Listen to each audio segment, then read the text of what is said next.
Assalamualaikum warahmatullahi wabarakatuh.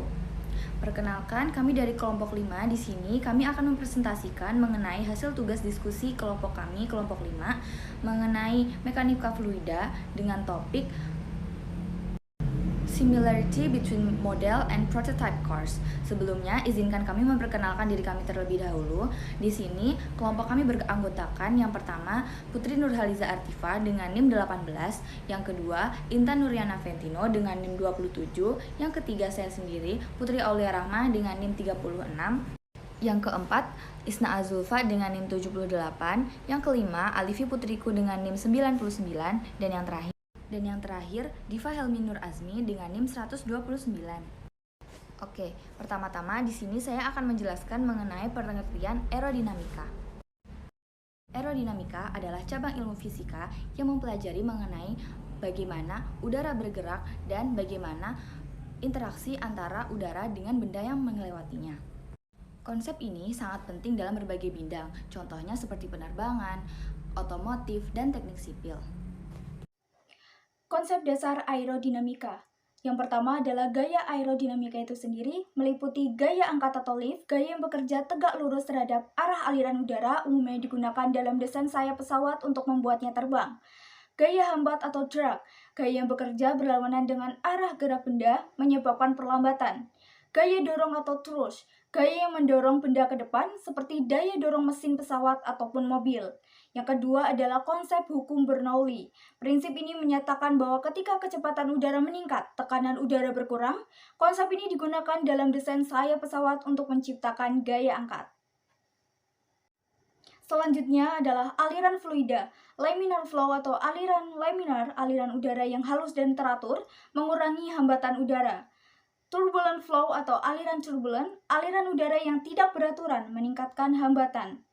Yang keempat adalah koefisien hambatan atau drag coefficient. Digunakan untuk mengukur seberapa aerodinamis suatu benda. Semakin kecil nilainya, semakin kecil hambatan udara yang dihasilkan. Selanjutnya adalah pengaruh suhu pada aerodinamika. Suhu sangat berpengaruh pada aerodinamika, terutama dalam hal kepadatan udara, viskositas udara, dan performa mesin. Beberapa dampak yang dapat ditimbulkan oleh suhu antara lain adalah yang pertama, kepadatan udara atau density, dan hambatan udara atau drag. Saat suhu udara naik, kepadatan udara akan menurun, sehingga mengakibatkan hambatan udara akan berkurang juga. Sebaliknya, suhu yang lebih rendah akan meningkatkan kepadatan udara dan menyebabkan hambatan udara yang lebih besar. Hal ini menyebabkan mobil bisa lebih hemat bahan bakar pada suhu tinggi karena menghadapi hambatan udara yang lebih kecil. Yang kedua adalah viskositas udara dan aliran aerodinamis. Udara panas memiliki viskositas yang lebih tinggi atau lebih kental, yang bisa mempengaruhi lapisan batas udara di sekitar mobil. Hal ini dapat meningkatkan gesekan udara pada permukaan mobil, meskipun efeknya relatif lebih kecil dibandingkan dengan faktor aerodinamis lainnya. Yang ketiga adalah efek pada downforce di mobil balap. Mobil balap menggunakan sayap dan diffuser untuk menciptakan downforce, yang bergantung pada interaksi udara dengan permukaan mobil. Dalam udara yang lebih padat atau suhu dingin, downforce akan meningkat dan memberikan lebih banyak cengkraman di lintasan.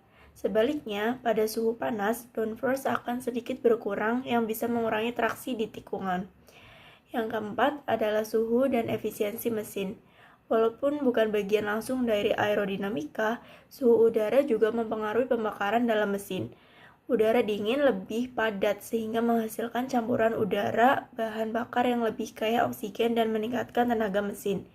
Ini bisa berdampak pada performa keseluruhan, terutama dalam balapan atau kendaraan performa tinggi.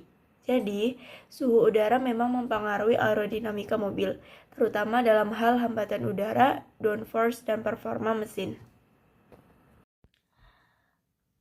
Penerapan aerodinamis. Aerodinamika adalah cabang ilmu yang mempelajari pergerakan udara dan interaksinya dengan benda bergerak. Ilmu ini memiliki penerapan yang luas di berbagai bidang teknologi dan transportasi. Berikut adalah contoh dari penerapan aerodinamika. Yang pertama ada di bidang otomotif. Dari desain kendaraan, aerodinamika digunakan untuk merancang bentuk mobil, bus, dan truk agar mengurangi hambatan udara dan meningkatkan efisiensi bahan bakar, serta memastikan stabilitas saat kendaraan melaju pada kecepatan tinggi. Misalnya penggunaan spoiler dan sayap pada kendaraan balap untuk meningkatkan downforce dan kontrol. Yang kedua ada di sektor penerbangan. Dari desain pesawat terbang, aerodinamika memainkan peran yang penting dalam menentukan bentuk dan ukuran sayap pesawat, serta pengaturan gerak kemudi agar pesawat dapat terbang secara stabil dan efisien. Aerodinamika memainkan peran yang krusial dalam menentukan bentuk sayap pesawat karena bentuk sayap harus dirancang untuk menghasilkan gaya angkat atau lift yang optimal serta sambil meminimalkan hambatan atau drag. Penerapan selanjutnya ada di bidang arsitektur. Aerodinamika diterapkan untuk memastikan struktur bangunan tahan terhadap angin kencang dan memiliki ventilasi alami yang baik. Kemudian dalam bidang industri energi, aerodinamika pada kincir angin digunakan untuk merancang baling-baling kincir angin agar efisien dalam mengubah energi angin menjadi listrik. Penerapan aerodinamis dalam roket. Desain roket dan pesawat ruang angkasa memanfaatkan prinsip aerodinamika untuk mengurangi hambatan udara saat peluncuran memasuki atmosfer. Kemudian dalam bidang olahraga, ada sepeda balap. Desain sepeda dan posisi pengendara dioptimalkan secara aerodinamis untuk mengurangi hambatan udara dan meningkatkan kecepatan. Kemudian ada luncur salju dan ski. Peralatan dan teknik digunakan untuk meminimalkan gesekan dengan udara, memungkinkan atlet mencapai kecepatan maksimal. Selanjutnya, perbedaan prototipe dan produk asli. Pertama, perbedaan bahas dan proses manufaktur. Untuk prototipe sering dibuat dari bahan yang lebih mudah diproses dan lebih mudah dibandingkan bahan yang digunakan dalam produk akhir. Selain itu, proses manufakturnya digunakan untuk prototipe mungkin berbeda dari proses produksi massal, yang dapat mempengaruhi akurasi dimensi dan kualitas permukaan. Kedua, skala dan keserupaan dinamik. Perbedaan skala antara prototipe dan produk akhir dapat mempengaruhi bilangan Reynolds, yang merupakan parameter penting dalam aliran fluida. Perbedaan bilangan Reynolds antara model dan prototipe dapat mempengaruhi pada aliran dan gaya yang bekerja pada objek, sehingga hasil pengujian model mungkin tidak sepenuhnya mencerminkan kinerja prototipe sebenarnya. Yang ketiga, ada tujuan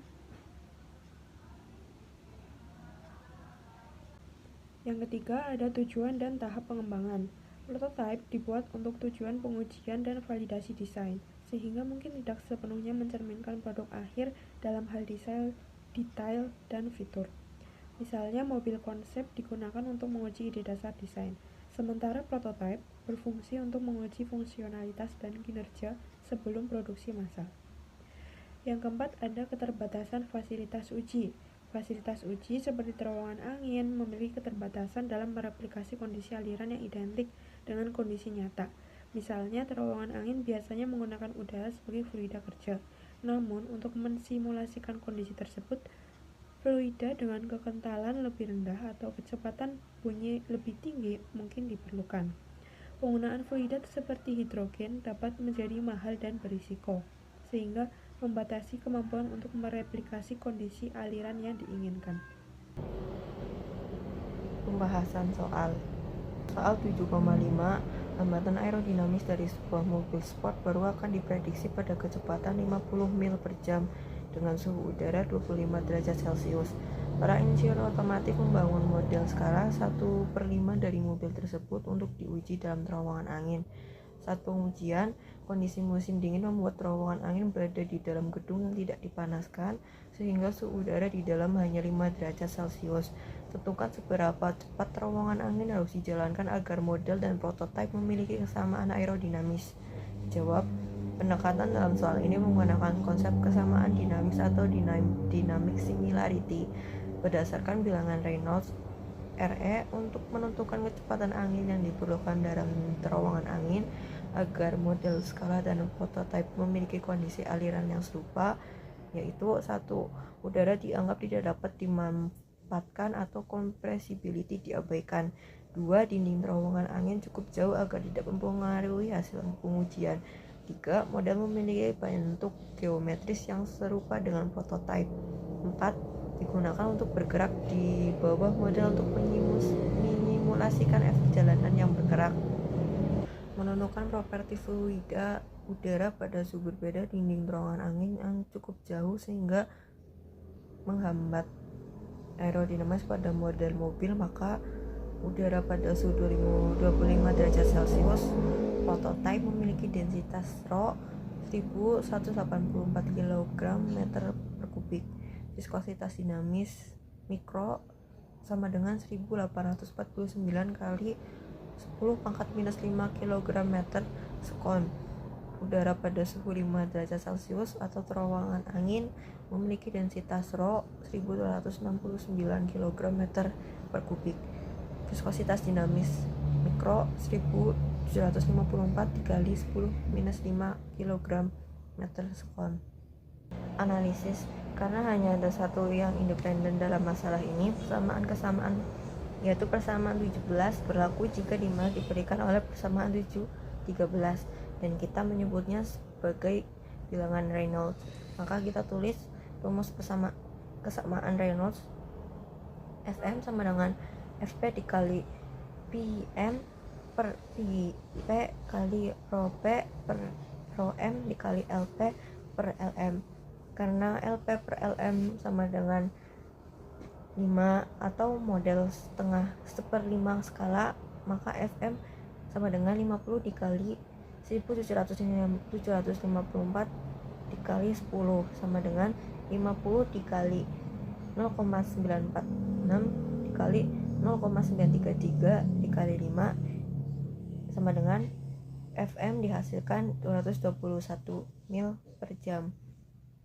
Menggunakan konsep persamaan bilangan Reynolds, Re sama dengan Rho Fi per U sama dengan Rem sama dengan Re Rho. Fm sama dengan Fp dikali Pm per Pp dikali Rho P per Rho M dikali Lp per Lm dan dihasilkan Re 221 mil per jam. Kesimpulan, untuk mencapai kesamaan aliran antara model dan prototipe, terowongan angin harus dijalankan pada kecepatan 221 mil per jam. Perhitungan ini hanya bergantung pada rasio parameter, sehingga unit sistem yang digunakan menjadi tidak relevan selama perbandingan tetap sama. Berikut adalah daftar pustakanya.